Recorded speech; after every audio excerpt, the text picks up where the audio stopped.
Unlocking mysteries with Can't, the Power of Negative Deduction. Hello, English learners. Welcome back to our channel. Today, we're diving into an interesting aspect of English language, modal verbs. Specifically, we'll be talking about how we use can't for negative deduction. If you've ever wondered about phrases like, she can't be at the gym, she hates working out, today's your lucky day. Let's dive in. Before we go further, let's briefly touch on what deduction means in the English language. Deduction is the process of making assumptions or drawing conclusions based on the information or evidence that we have. In English, we use modal verbs to express deduction, including can, could, must, might, and can't, among others. Now, let's get into the heart of our discussion, using can't for negative deduction.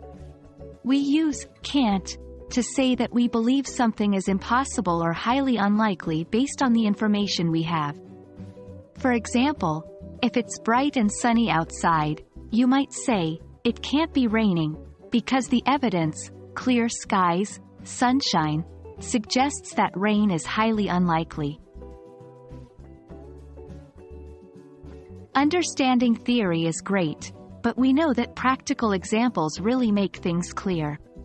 Here are a few sentences that demonstrate can't in negative deduction. 1. He can't be at home now. I just saw him at the supermarket. 2. This can't be the correct answer to the puzzle. It doesn't fit with the other clues. 3. She can't have missed the train. She left in plenty of time. These examples express a high degree of certainty that something is not possible, based on the evidence at hand. Now, it's your turn. Practice making sentences using can't for negative deduction. Think about situations where something seems impossible or highly unlikely, and create a sentence. For example, if your friend is a terrible cook, you could say, she can't have cooked this delicious meal. And that's it. That's how you use can't for negative deduction in English. By using can't this way, you'll sound more natural and fluent in your English conversations. Keep practicing and you'll master this in no time. Thanks for joining us in this lesson. We hope you found it helpful. Stay tuned for more English language learning content. Until next time, keep practicing and happy learning.